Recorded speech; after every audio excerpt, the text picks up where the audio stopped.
puasanya masih lancar? Udah pada batal belum? Balik lagi ke acara kita, ke podcast lah atau podcast Puskesmas Laladon. Semangat bersama menuju keluarga sehat. Sebelumnya, perkenalkan dulu, nama saya Nadia Zulfia Ulfa. Untuk tema podcast lah kali ini kita bakal bahas tentang suasana mudik nih, yang mungkin sobat-sobat Lala semua bakal lakuin, mungkin bisa dimanfaatkan bukan hanya untuk yang mau mudik, tapi juga yang bakal melaksanakan lebaran. Sudah tahun lamanya pandemi COVID kita rasakan, kita alami bersama. Banyak kegiatan-kegiatan yang akhirnya tertunda, banyak aktivitas-aktivitas yang biasanya kita jalankan, terutama di bulan Ramadan itu 2 tahun ke belakang tidak bisa kita lakukan seperti tahun-tahun yang sudah lama gitu ya. Nah, mulai tahun ini antusiasme masyarakat untuk merayakan kegiatan-kegiatan di bulan Ramadan kembali lagi semangatnya, kembali lagi seperti tahun-tahun yang dulu. Budaya khas lebaran yang tahun lalu terhalang itu adalah budaya mudik, pulang kampung nih ke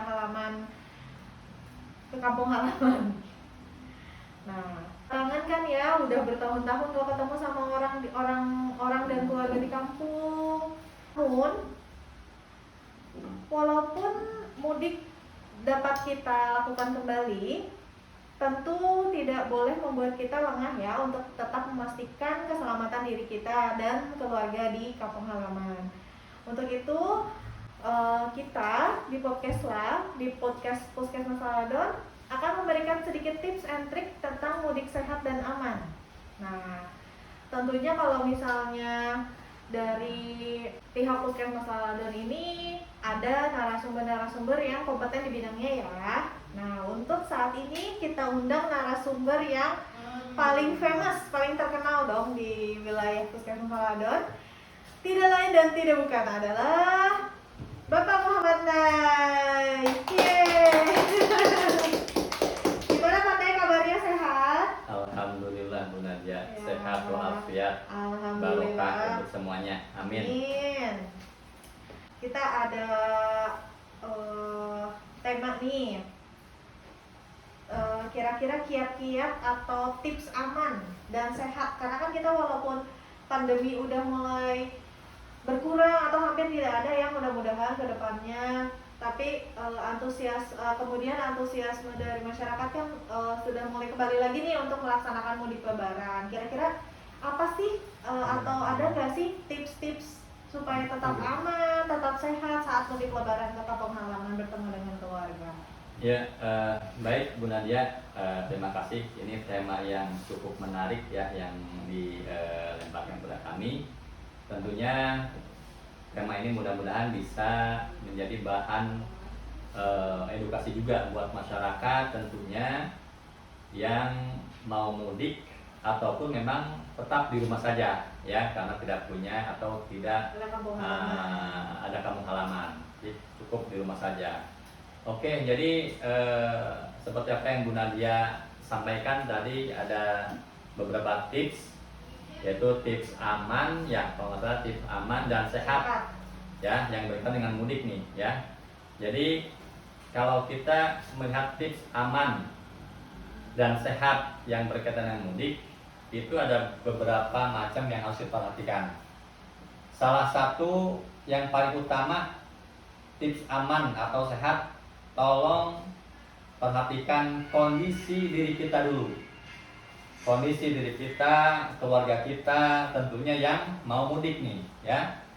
Jadi jangan coba-coba atau jangan memaksakan ketika kondisi kita kurang fit. Nah, itu yang utama ya. Jadi harus sehat dulu. Betul ya, betul gitu ya. Jadi itu yang paling modal dasar adalah kondisi kita ya, si pemudik nih, si calon pemudik. Itu yang paling utama ya. Kondisi kita, apakah kita sudah sedang dalam kondisi fit, apa sedang dalam kondisi sakit. Kalau kondisi sedang sakit, diupayakan diperiksakan dulu atau berobat dulu ya. Terus kedua, ketika kita fit, apakah sudah sudah memenuhi syarat belum nih untuk mudik? Karena kan dalam masa pandemi tentunya, masih dalam masa pandemi ini tentunya ada hal-hal yang diperhatikan. Bukan hanya sehat, tapi ada salah satu syarat ya, upaya untuk menjaga ya tingkat penularan atau menjaga lagi penularan COVID. Apa salah satu syarat yang harus dipenuhi oleh calon pemudik, yaitu sudah divaksinkah? Nah itu yang pertama ya. Vaksin ya. Betul, baik 1, 2 ataupun 3. Apalagi ini arahan pemerintah adalah bagi siapa saja yang akan memudik ya, itu diupayakan sudah dilakukan booster atau vaksinasi COVID yang ketiga. Dan konsekuensinya ketika dia tidak atau belum pernah di booster, itu mau nggak mau harus diperiksa antigen atau PCR seperti itu. Itu salah satu upaya ya pemerintah boleh atau mengizinkan masyarakat untuk mudik, tetapi tolong jaga juga kesehatan. Nah, seperti itu. Itu mungkin tips yang pertama. Kedua, selain kondisi si pemudik atau diri sendiri, baru kita harus bisa membaca mana nih waktu yang kosong atau waktu yang luang. Yang luang itu kita sebisa mungkin melihat waktu yang kira-kira tepat buat kita mudik nih. Bisa kita mencari waktu-waktu yang mungkin tingkat kemacetannya berkurang, ya itu salah satunya. Kemudian apa lagi nih, ya selain sehat fisik, ya yang didukung oleh vaksinasi booster. Kemudian cari waktu yang lowong atau yang benar-benar lenggang ya agar mengurangi kemacetan ya. Makanya pemerintah dalam hal ini memberlakukan sistem ganjil genap di jalur-jalur yang tentunya rawan dengan kemacetan ya. Kemudian selain itu untuk menjaga kesehatan juga tolong konsumsi makanan-makanan yang sehat. Tentunya ya ketika berada di perjalanan tolong diupayakan harus menyiapkan makanan-makanan yang sehat ya. Jangan sampai lupa makan. Betul, gitu ya, betul. Kemudian selain itu juga kita harus tahu nih ya untuk menjaga kestabilan tubuh kita, fisik kita, karena fisik kita juga perlu adanya rehat atau istirahat sejenak. Tolong kita harus tahu rest area mana yang akan kita tuju. Nah itu penting ya, jangan sampai kita lelah di jalan akan mengakibatkan kecelakaan. Kita ngantuk, apalagi supir ya membawa mobil dengan jarak yang jauh, tetapi kita bingung nih rest area di mana nih, apalagi lewat tol ya. Nah itu salah satu tipsnya. Jadi harus tahu titik rest area mana yang akan kita tuju pertama untuk istirahat ya. Nah selain itu antisipasi kemacetan ya, zaman sekarang zaman canggih Bu Nadia ya, kita bisa melihat titik kemacetan di mana. Tinggal dibuka aplikasi seperti itu. Tentunya itu akan membantu juga ya untuk kita bisa menahan ketika ada kemacetan dan kita berlanjut ketika melihat kondisi sudah tidak macet lagi ya. Kemudian selain itu juga jangan lupa ya aplikasi Peduli Lindungi, pasti itu modal untuk kita berkunjung kemanapun kita menuju lokasi ya, karena itu akan menjadi bukti bahwa kita sudah dilakukan vaksinasi. Nah ya seperti itu. Kemudian tentunya ini hal yang sangat penting sekali ya, jangan lupa sebelum berangkat ketika kondisi kita sudah fit ya, pembekalan kita sudah cukup, kita sudah tahu titik-titik mana kemacetannya, jangan lupa kondisi kendaraan yang paling utama ya. Kondisi kendaraan harus benar-benar kita perhatikan karena itulah modal, dimana kendaraan itu adalah suatu alat untuk membawa kita ke tempat tujuan. Tentunya dengan kendaraan yang kondisinya sehat, insya Allah akan memberikan kelancaran juga sehingga tujuan akan tercapai atau akan kita bisa sampainya nyaman gitu. Nyampainya nyaman dan selamat sampai tujuan. Itu barangkali Bu Nadia beberapa tips yang mungkin ini menjadi bahan pelajaran juga buat kita semua, dan ini betul seperti Bu Nadia tadi katakan, bukan hanya untuk bagi pemudik, tapi ini berlaku juga untuk yang tidak mudik. Beberapa poinnya, ya, Ya. seperti makanan sehat, booster, ya, bukan hanya sekedar untuk yang mudik, ya, tapi itu juga berlaku untuk yang tetap di rumah Di saja. rumah saja. Ya, seperti Bu Nadia. Nih Pak, tadi kan sempat singgung yang vaksin nih Pak. Baik. Vaksin ya. Kalau untuk di puskesmas kan di bawah pemerintah ya Pak ya. Betul. Itu untuk syarat-syaratnya, maksudnya untuk vaksin, apakah anak bayi pun, anak-anak kecil pun harus divaksin atau gimana itu Pak kalau mau mudik? Ya, baik Bu Nadia. Jadi kalau kita melihat sasaran, ya, yang menjadi sasaran vaksinasi bagi warga atau masyarakat Indonesia itu dari usia 6 tahun ke atas. Ya, oke. Tetapi dalam pelayanan pemberian vaksin ketiga atau booster Ya. itu sasarannya adalah usia 18 tahun ke atas. Dan tentunya ini juga berlaku kepada masyarakat baik yang tetap di rumah saja Ya. ataupun yang mau mudik. Gitu. Jadi bagi anak sudah tervaksin 1 dan 2 yang usia 6 sampai 17 tahun tentunya, di bawah 18 tahun, dan untuk yang 18 tahun ke atas itu diharuskan melakukan booster atau vaksin ketiga. Seperti itu Bu Nadia. Baik. Kalau misalnya kan untuk yang vaksin ketiga itu tentunya kalau misalnya punya anak, misalnya ada orang tua memiliki anak, berarti yang wajib di booster itu orang tuanya ya Pak ya? Baik. 18 tahun ke atas Iya, ya?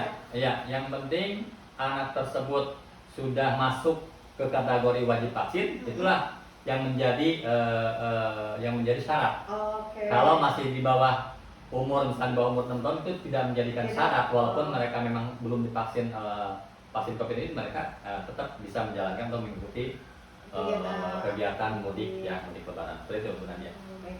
Kalau untuk, mungkin ini agak melenceng ya dari kegiatan mudik lebaran, tapi mungkin tetap bakal banyak yang bertanya apakah puskesmas mengikuti jadwal cuti bersama Pak, cuti bersama nasional. Kan cuti bersama nasional sejak tanggal 29 April sampai tanggal 6 April, 6 Mei, maaf, sampai 6 Mei itu apakah tetap ada pelayanan kah? Apakah tetap ada, bisa kalau ada yang mau vaksin atau gimana Pak?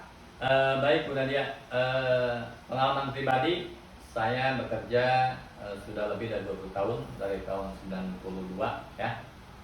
Selama ini yang namanya tenaga kesehatan, baik yang di puskesmas ataupun yang di rumah sakit, ya, itu tidak ada cerita ya pelayanan harus tutup.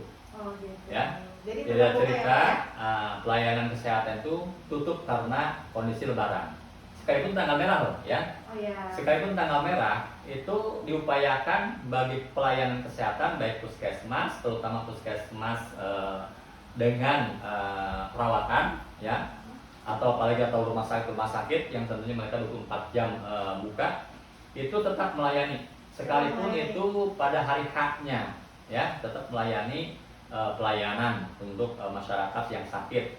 Dan tentunya kami di Puskesmas Laladon, ya, tidak ada yang namanya sementara ini cuti bersama atau libur bersama, karena kami tetap akan melayani masyarakat ketika orang-orang atau dinas-dinas lain libur, ya. Tapi insya Allah tetap kami akan berupaya apapun itu menjadi tugas kami tentunya dan merupakan kewajiban kami untuk melayani masyarakat. Insya Allah semua terlayani, tidak usah khawatir. Puskesmas Laladon tetap akan melayani masyarakatnya. Baik.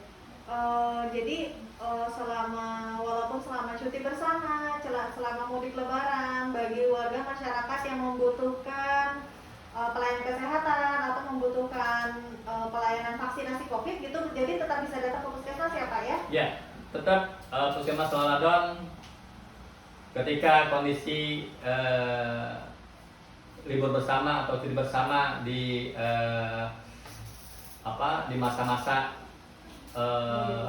liburan, layanan vaksinasi COVID tetap kami buka, kami layani. Jadi jangan khawatir buat masyarakat, ya. yang memang belum divaksin atau yang belum sama sekali karena usia baru mencukupi, silakan untuk datang ke Pusat Layanan untuk mendapatkan pelayanan vaksinasi COVID.